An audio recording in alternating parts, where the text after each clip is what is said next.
Ô touche délicate, ô Verbe, Fils de Dieu, toi qui, vu la délicatesse de ton être divin, pénètres d'une manière subtile la substance de mon âme en la touchant tout entière, avec attention, tu l'as absorbée tout entière en toi, et tu emploies des moyens tout divins pour la combler de délices et de suavité dont on n'a jamais entendu parler dans la terre de Canaan et qu'on n'a jamais vu dans le pays de Théman. Ô touche délicate et souverainement délicate du Verbe divin. Comme tu l'es à mon égard, c'est toi qui, après avoir renversé les montagnes et brisé les rochers sur le mont Horeb, par l'ombre de ta puissance et de ta force qui marchait devant toi, t'es révélé d'une manière plus suave et plus forte au prophète dans le souffle d'une brise légère. Ô brise légère, puisque tu es légère et subtile, dis-moi, comment cette touche est-elle si délicate et si douce, puisque comme Verbe et Fils de Dieu, tu es si redoutable et si puissant. Oh, heureuse, et mille fois heureuse l'âme que tu touches d'une manière si délicate et si douce, quand tu es si redoutable et si puissant. Dis donc cela au monde, ou plutôt ne lui en dis rien. Il ne le goûterait pas, il ne le comprendrait pas, car il est incapable de te recevoir et de te voir. Ô mon Dieu, ma vie, ceux-là te verront et sentiront ta touche délicate, qui se seront éloignés du monde et laissés spiritualiser. Étant alors semblables à toi, ils pourront te connaître et jouir de toi. La touche que tu opères leur sera d'autant plus délicate que la substance de leur âme sera plus spiritualisée, épurée et purifiée, dégagée en outre de toutes les créatures, comme de tout ce qui rappelle leur ombre et leur contact. Tu te caches dans ces âmes et tu y demeures.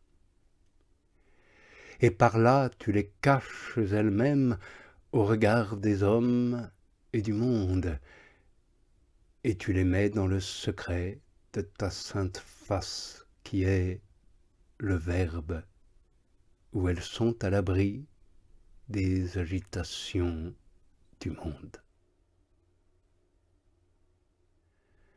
Oui, disons-le, amis, et disons-le mille fois encore, ô touche délicate.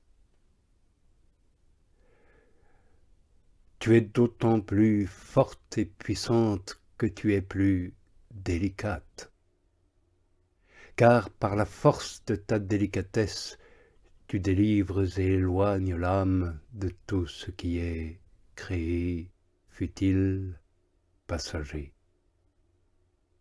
Tu te la réserves d'une manière exclusive et tu te l'unis.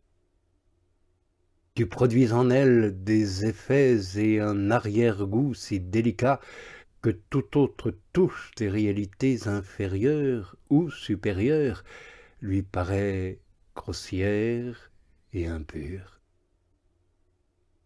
La vue de ces réalités la fatigue, elle souffre même de les regarder, c'est pour elle une peine et un grave tourment d'avoir à s'en occuper ou de les toucher.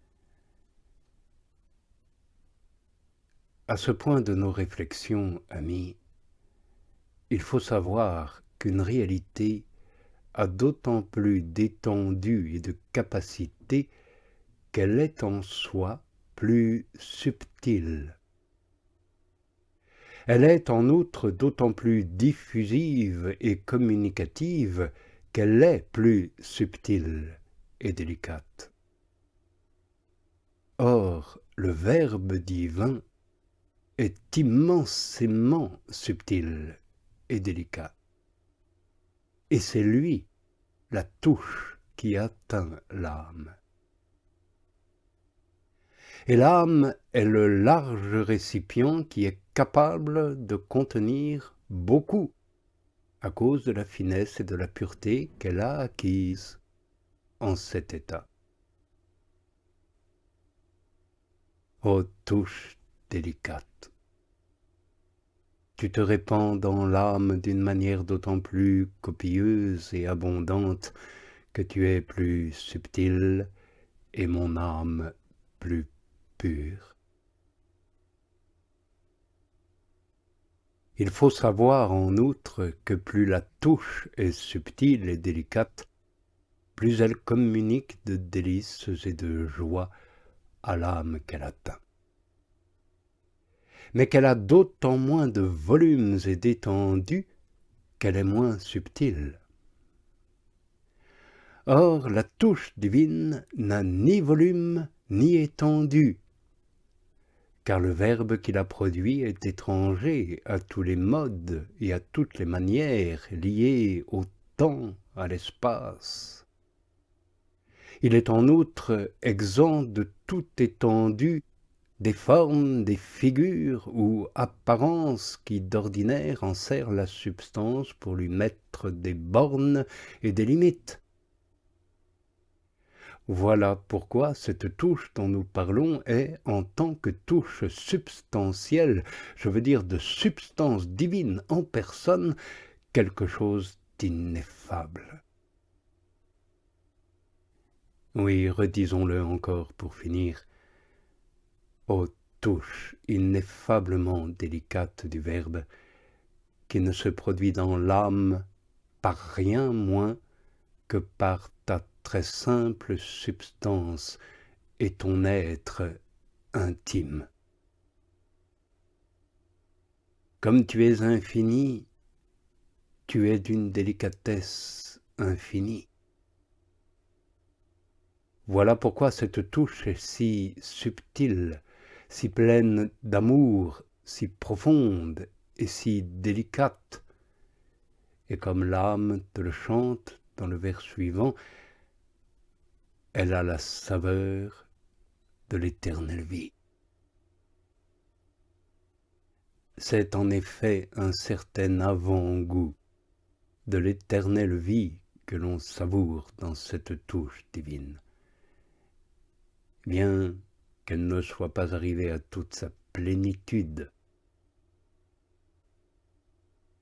Cette vérité n'a rien d'impossible quand on la croit, comme il le faut d'ailleurs, quand on croit qu'il s'agit bien d'une touche substantielle, c'est-à-dire de la substance même de Dieu, de sa personne personnelle, et cela à la substance de l'âme, de son être le plus profond, le plus pur, le plus véritable, le plus immortel. Comme en témoignent beaucoup d'âmes fidèles qui sont arrivées sur la terre à en faire l'expérience intime. Aussi la délicatesse des délices que l'âme éprouve à cette touche est-elle impossible à décrire, ni même à évoquer.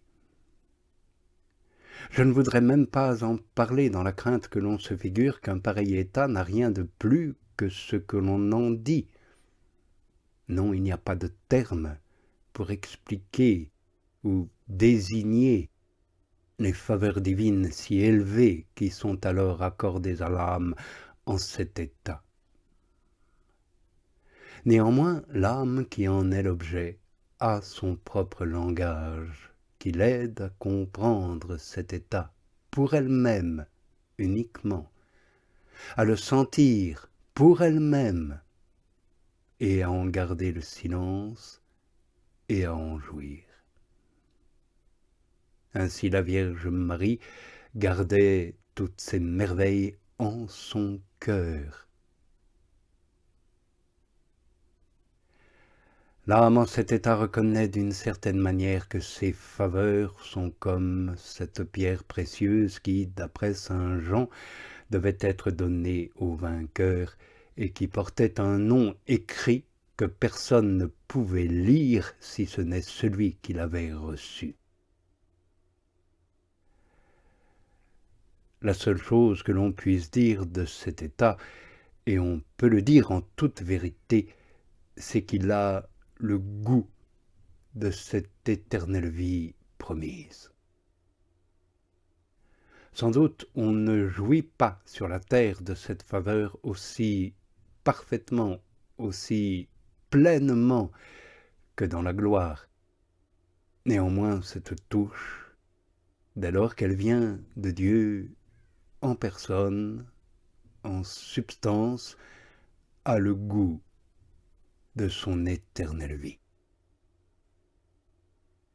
Aussi l'âme goûte-t-elle ici-bas à toutes ces perfections. Dieu en effet lui communique sa force, sa sagesse, son amour, sa beauté, sa grâce, sa bonté.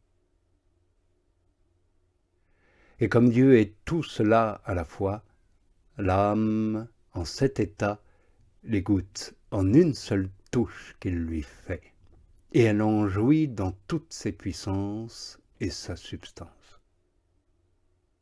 Parfois même ce bien dont elle jouit laisse rejaillir sur le corps l'onction de l'Esprit Saint, et alors la jouissance s'étend à toute la substance sensitive, à ses membres, à ses os, à ses moelles, et non d'une manière faible, comme cela arrive ordinairement, mais avec un sentiment de délice profonde et de gloire extrême, qu'elle éprouve jusque dans les dernières articulations des pieds et des mains.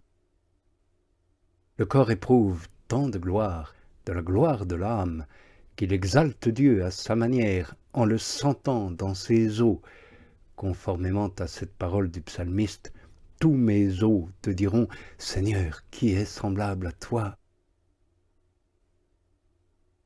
Mais comme tout ce que l'on pourrait dire sur ce point serait infiniment au-dessous de la réalité, il suffit d'ajouter seulement que le corps charnel a, comme l'âme, comme une saveur de vie éternelle, et l'âme ajoute ainsi, dans le vers suivant, « touche qui paye toute dette ».